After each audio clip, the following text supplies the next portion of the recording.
Hello everyone, my name is Andy and this is a very special episode of UFOs and other paranormal stuff.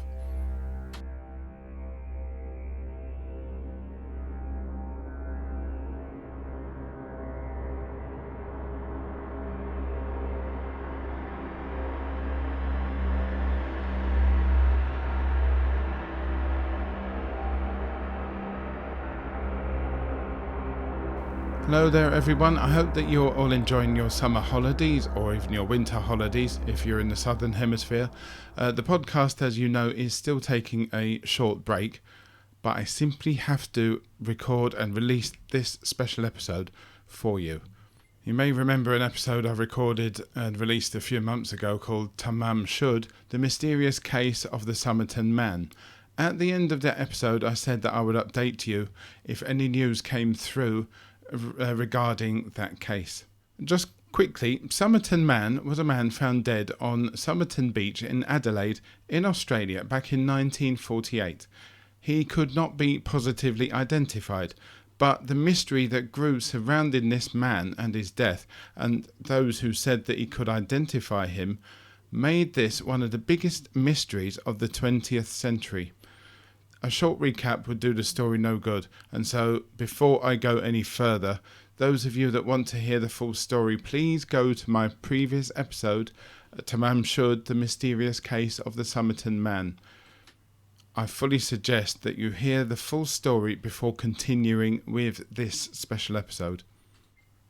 Yes, ladies and gentlemen, the story of the Somerton Man is one of mystery and intrigue. Songs have been written about it, books have been written about it, and TV shows have been made about it.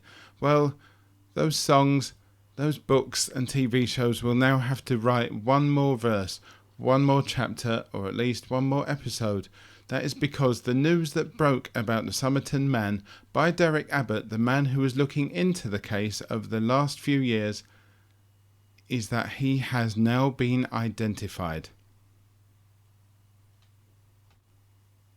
The message that went out on Facebook on the July the 27th, 2022 reads, "We did it at last, but this is the beginning, not the end. This next step is to unearth historical information on this man. Anyone is welcome to help." That was from Derek Abbott. And since then a lot of pictures have popped up.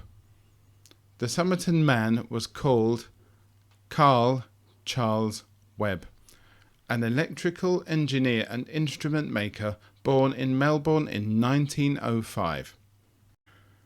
The day after that news broke, the CNN reported that the police were not confirming anything yet until they get the DNA results of the testing through.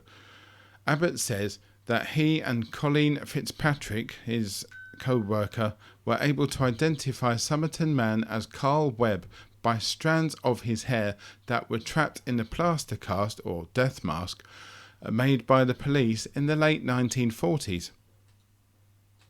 They were able to use the DNA to build a complex family tree of around 4,000 names, and it was a painstaking working through that which led them to Carl Charles Webb, whose date of death has never been recorded.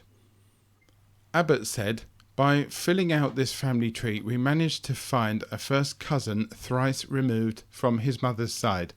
It was on the 23rd of July that they matched the DNA from the hair to the DNA tests taken from Webb's distant relatives." Abbott said of the achievement, "It just felt like I'd climbed and was at the top of Mount Everest." This does raise questions about the case though, even if the man's identity is now known. Why were the words Tamam Shud, ripped out of the Rubaiyat of Omar Khayyam, rolled up and stuffed into his trousers waistband? What does what many people think to be a wartime code, what does that actually mean?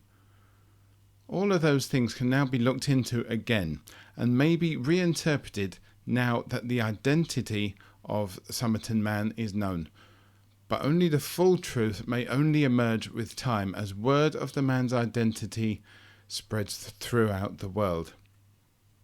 So, who really was the Somerton Man?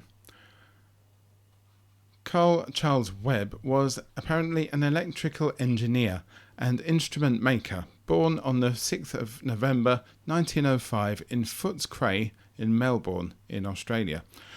He was the youngest of 6 children of Richard and Eliza Webb. Webb had resided in Victoria and had a brother-in-law named Thomas Keane, who lived 20 minutes drive away. That would explain the name on some of the clothes linked to the Somerton Man. No death records exist for Carl Charles Webb. The last recorded record being his divorce from his wife Dorothy Robertson in 1947. Derek Abbott believes that Webb may have been trying to track her down.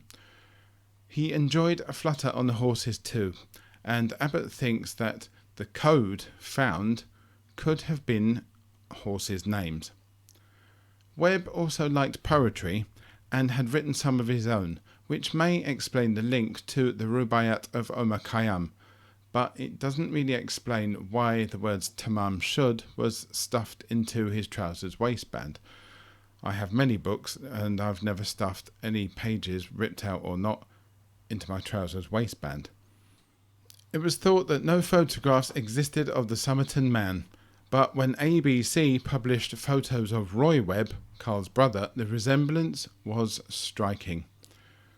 They say no photographs exist of Somerton Man, but since his identification was confirmed by Derek Abbott, many possible photos of him have surfaced, especially on their dedicated Facebook page, including some newspaper cuttings of football games that he was involved with, a banquet for Engineering Day for the students of Swinburne College in 1925 as well.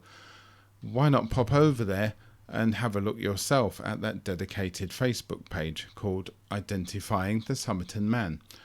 If you do have any more information on the case of the Somerton Man, you can contact Derek Abbott directly through that group.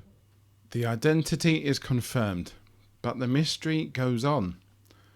I will try my best to keep a lookout for any more updates on this case and bring them to you as soon as I can.